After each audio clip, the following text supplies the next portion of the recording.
भारतीय संस्कृतीमध्ये आई म्हणावं अशा फक्त 3च गोष्टी आहेत. एक म्हणजे आपली खरी आई, दुसरी म्हणजे भूमाता आणि तिसरी म्हणजे गोमाता. सो गोमातेचा आशीर्वाद मिळणं लग्नामध्ये ह्याच्यासारखं दुसरं सुख असूच शकत नाही. आणि अशा जागेवर लग्न होणं की जिथे स्वतःची आई, भूमाता आणि गोमाता या तिन्ही आईंचा आशीर्वाद असेल, ह्याच्या पलीकडे अजून काय हवं आहे.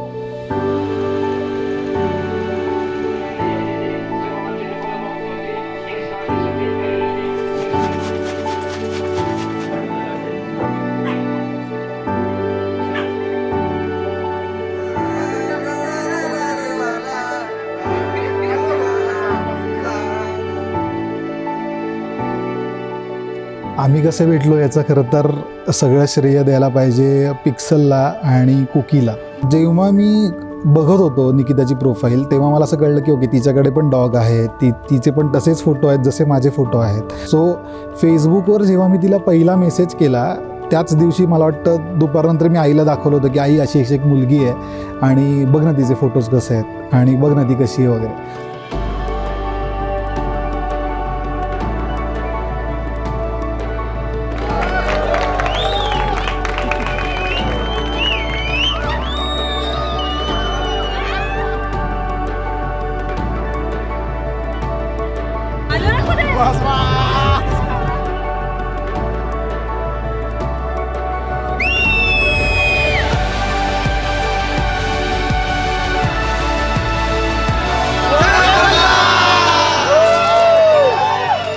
श्रेयसनी एक व्हिडिओ टाकला होता तबला वाजवताना आणि त्याचे 2 डॉग्स, त्याचं पिक्सल आणि सेपिया हे दोघं त्याच्याबरोबर होते, which was very very cute आणि खूप सुंदर तबला वाजवला होता त्यांनी. And I really like music. तर मी इमिजिएटली त्याला मेसेज केला की ओके ग्रेट. जसा तिकडनं मेसेज आला त्यानंतर मग कंटिन्यू आमचे चॅटिंग चालू झालं. मी बाहेर होतो माझ्या कामासाठी, नंतर मित्रांबरोबर ट्रिपला होतो, त्यात सुद्धा मी वेळ काढून मेसेजेस चालू होते. आणि द मोमेंट वी मेसेज, पुढचं जे काही आमचं बोलणं झालं पुढच्या 5-7 मिनिटात I think we were like okay, it was just a nice feeling talking to हिम.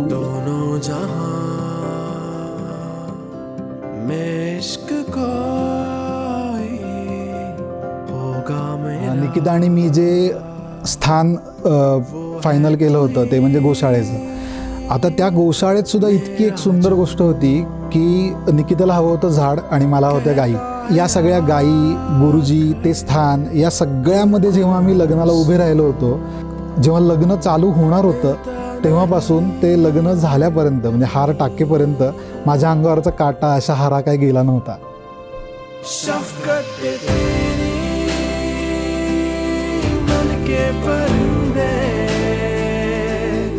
उड़ते फिरे सांझ सवेरे